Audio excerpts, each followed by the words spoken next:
L'amélioration des échanges commerciaux entre la République démocratique du Congo et la Tanzanie par les voies maritimes, terrestres et ferroviaires figure parmi les priorités 2023 du CCT-TFA, l'Agence de facilitation du transport de transit du corridor central.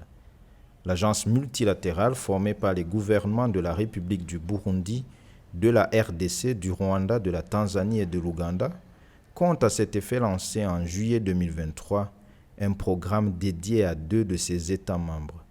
Selon les orientations données par leurs excellences, les ministres des Transports de la RDC, les ministres des Transports des Infrastructures de la RDC et celui de la Tanzanie, le mois de juillet 2023 est celui qui est fixé comme démarrage proprement dit du projet. Le corridor central dessert conjointement 5 États membres, le Burundi, la RDC, le Rwanda, la Tanzanie et l'Ouganda, des pays qui ont en commun de faire partie de la communauté d'Afrique de l'Est.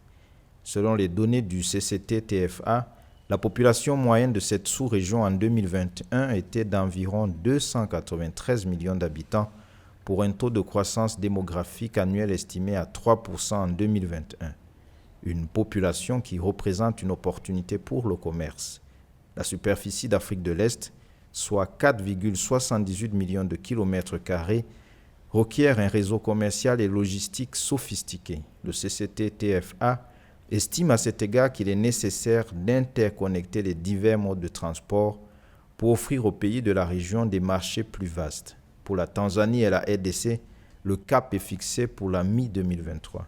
Nous estimons que ce soit au mois de juillet, parce que même si les budgets sont approuvés maintenant pour la RDC et pour la Tanzanie, mais il y a aussi un petit temps qu'il faut prendre en considération avant la mise en application de ces budgets-là.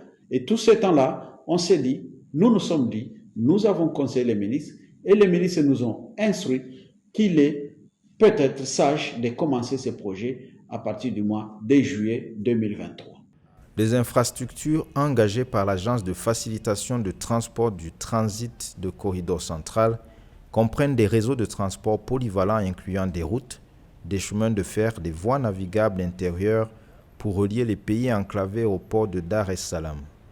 L'adhésion de la République démocratique du Congo à la communauté d'Afrique de l'Est lui a permis d'avoir un meilleur accès aux ports de l'océan Indien tels que Dar es Salaam et Mombasa. En 2021, le volume total cumulé des importations et des exportations via les 2 ports s'élevait à 48 342 milliers de tonnes métriques de marchandises.